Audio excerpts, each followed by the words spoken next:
we have learnt about the different mannerisms in the previous clippings that about Japan and Brazil, about the people from Japan and Brazil. Japanese, they have certain sweet mannerisms. Brazilians have all the time in the world, yet they are murderous in their attitude when it comes to the road.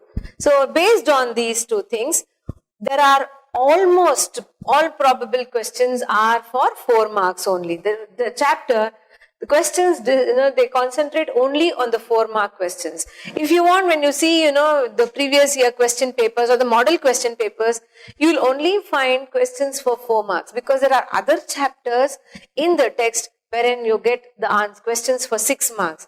Say, for example, the voter and all those things are for the 6-mark questions. So, all possible 4-mark questions I have just jotted down here on the board. And we'll very quickly discuss each one of them. One question could be on people of Brazil or both leisurely and speed loving. How is it explained? So you'll have to write down all those things that you know about the people of Brazil, about the Brazilians. See, they are very leisurely because we can understand that by looking at the pavement. Even the pavement is neatly decorated. The mosaics there are very neatly arranged and it just gives out a beautiful pattern even on the streets. So that shows that they have all the time. You also can mention that nobody in Brazil, they hurry. They are in a hurry to reach anywhere. So all this talks about their leisurely qualities. But when it comes to speed, you have 2-3 incidents when these leisurely hands, when they have a steering wheel in their hand, for them, reaching 1/10 of a second is just a fraction of a minute. So they just go to that, go to the highest speed possible in just a fraction of a second. And you also can talk about the drivers as if they are hunters. They are they're always looking out for the pedestrians to get down onto the street, to cross the road, and then you'll find that these drivers, they are in front of them. You also can talk about the speed loving people. They try to overtake you from all the sides. They force you to break the rules and they love speed very much. So anything that you know about Brazil, whatever is given in your lesson, that if you write for this one, it is sufficient. Moving on to the next one. Boeing is a quainter. Quainter means something unusual. Unusual and an infectious trait, habit, practice that is followed by the Japanese.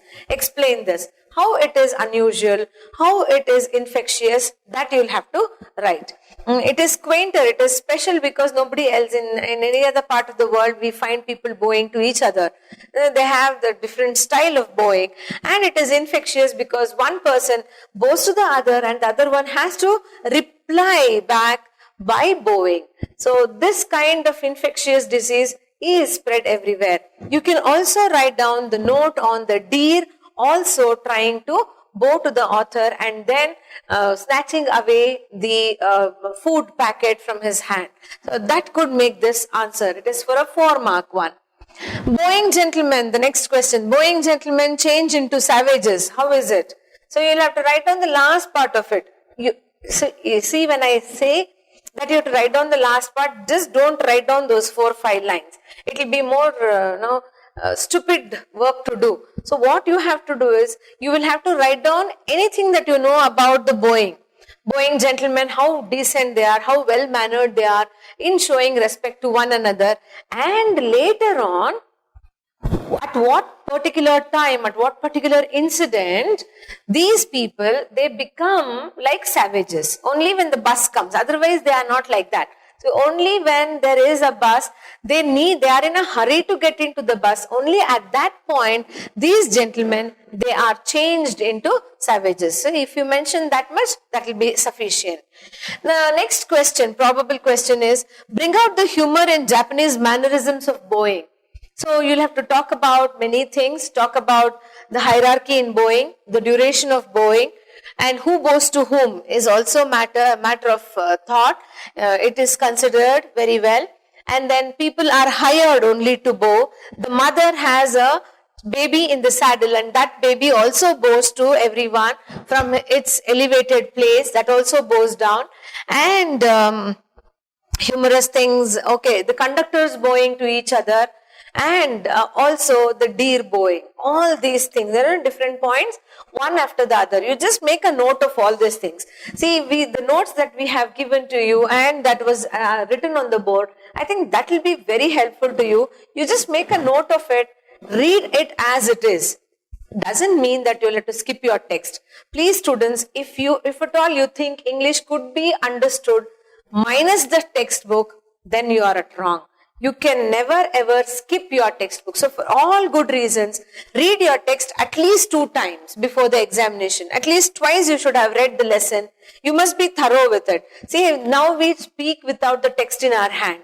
So that should be the mentality. You must be thorough with your lessons.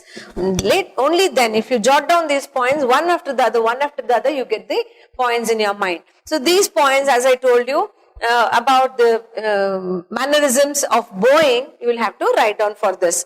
The last question. The drivers in Brazil are on the lookout for pedestrians all the time because they love speed. They love to trouble the pedestrians, but of course in a good sense.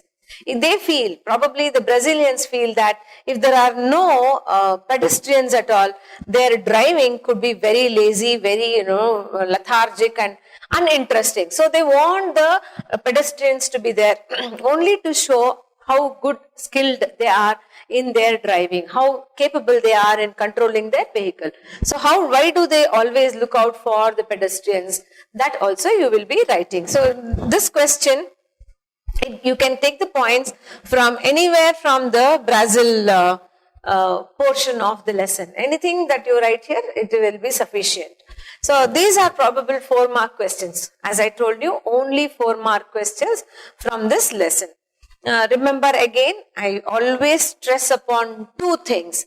Let your handwriting be more legible and let your answer be to the point. Let it be to the point. Of course, it has to contain the words from the text. And remember, whenever you finish your answer, what are you supposed to do? Yeah, tell me what you're supposed to do.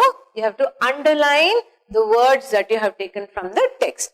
That will be giving a very good picture of the student to us through the answer paper.